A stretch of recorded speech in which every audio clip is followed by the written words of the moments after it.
Run with perseverance. 1 Corinthians 9:24-27 says, "Do you not know that in a race all the runners run, but only one receives the prize? So run that you may obtain it. Every athlete exercises self-control in all things. They do it to receive a perishable wreath, but we an imperishable. So I do not run aimlessly. I do not box as one beating the air, but I discipline my body and keep it under control, lest, after preaching to others, I myself should be disqualified." The Apostle Paul wrote this to followers of Christ in Corinth, who were very familiar with the Isthmian Games, one of the 4 Pan-Hellenic games held in ancient Greece, the most famous of which was the Olympic Games.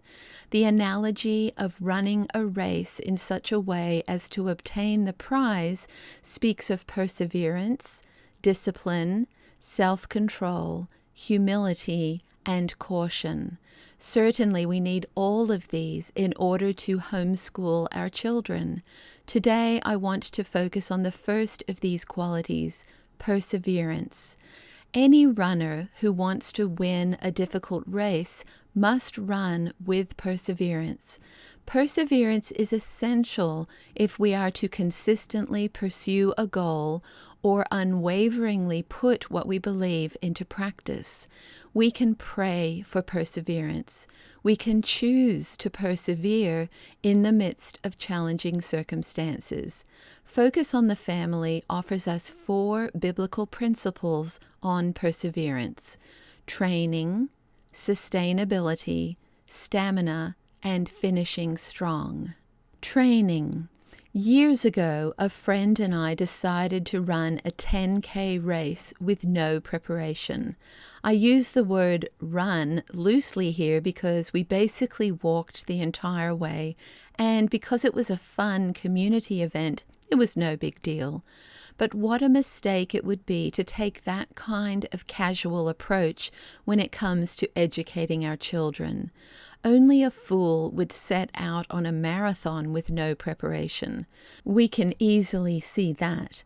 In the marathon of educating our children at home, we can develop rhythms of prayer, rhythms of Bible study, rhythms of emotional care, rhythms of rest, rhythms of gleaning, rhythms of learning, rhythms of solitude, rhythms of community, and the list goes on.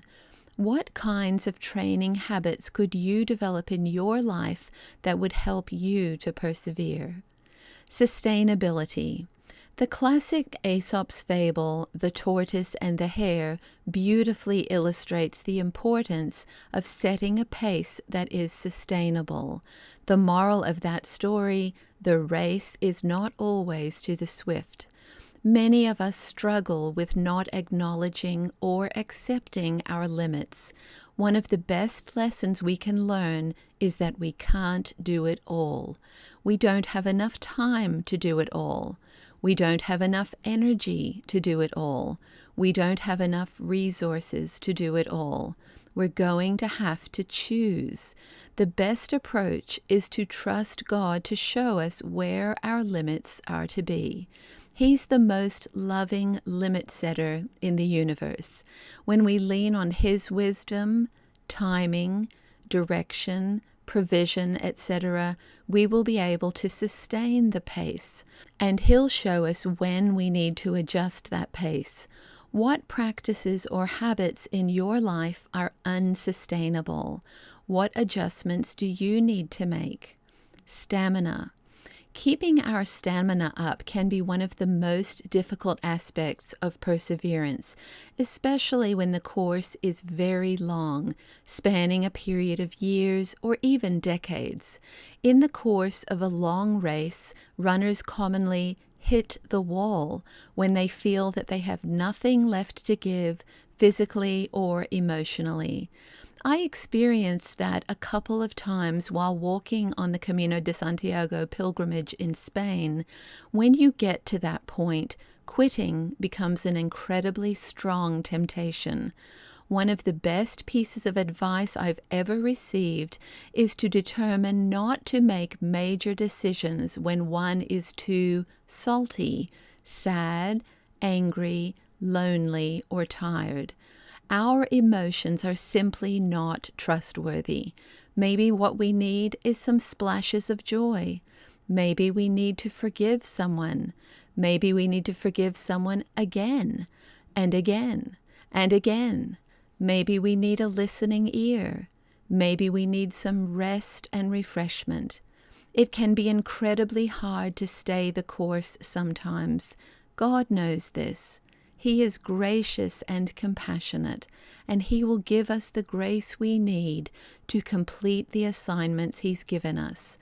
We'll find that our strength is renewed as we wait on Him and trust Him to lead us. The prophet Isaiah wrote a beautiful encouragement to God's people to urge us to stay the course by reminding us of what God is like.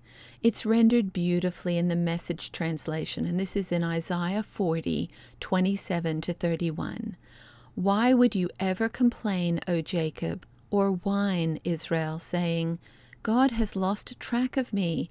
He doesn't care what happens to me. Don't you know anything? Haven't you been listening? God doesn't come and go.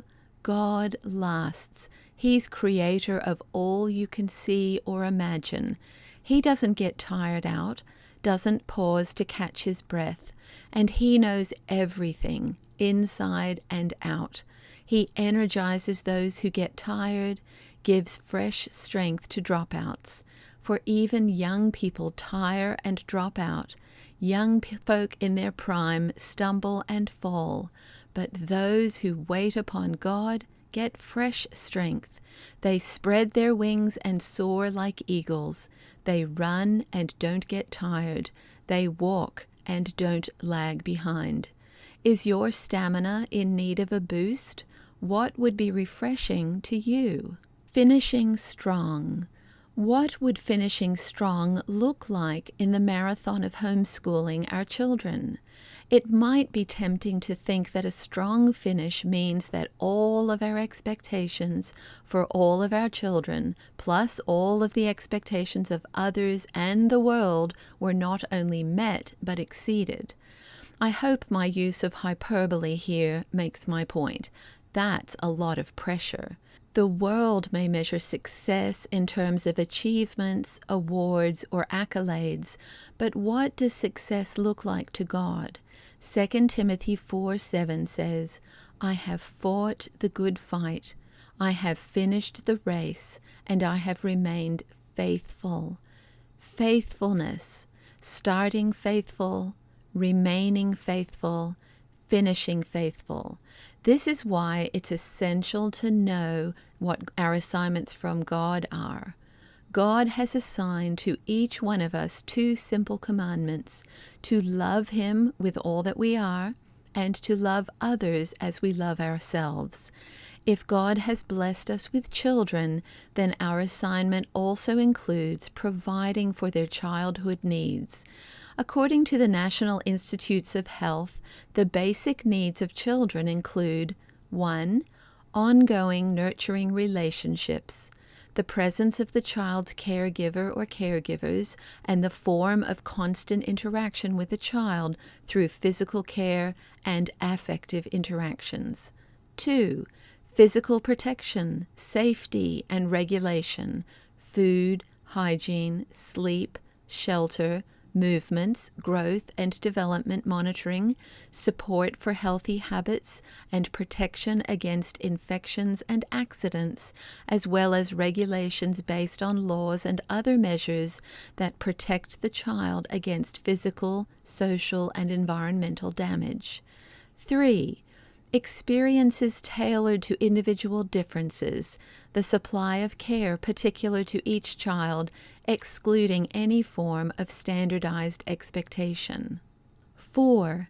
Experiences appropriate to child development, actions to stimulate and add new interactions to an ever-changing process of each child's individual demand, allowing the children to gain self-confidence and feel accepted, cared for, and loved. 5. Limit setting, structure, and expectations. The establishment of appropriate limits, encouragement, and acknowledgement of the children's accomplishments, cooperating for the children to be able to empathize through affect, safety, and bonding. 6. Stable and supportive communities and cultural continuity. That community and culture are foundations for the development of children and their family, considering the care, educational, and health aspects in their social network, for the children to gain the feeling of belonging to the family and community. Phew! That's a lot. Who among us could possibly be the one and only person on the planet to meet all of these needs perfectly in an individual child? God alone can do that.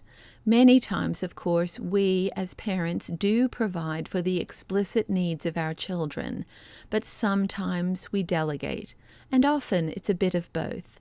For example, I can prepare a healthful meal for my children, but I don't have to have grown everything myself in order to provide that.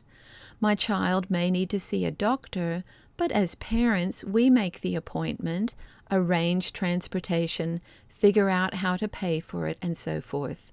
No person can possibly provide all of another person's needs all the time. It might feel a bit like that at various times in our parenting journey, but the bottom line is that God is our provider. He loves our kids perfectly and completely. So faithfulness means looking to Him to supply all that they need. We each desperately need God's wisdom and direction in order to discover how He will meet our particular children's needs in very specific and personal ways. What needs are you trying to meet alone that you may need to delegate? Who or what could help you to gain fresh perspective? Fellow parents, Galatians 6:9 says, "Let us not grow weary of doing good, for in due season we will reap if we do not give up." God selected you as His number one choice to parent the children He has entrusted to you. He loves us and our children. He will help us to run with perseverance for our good and His glory.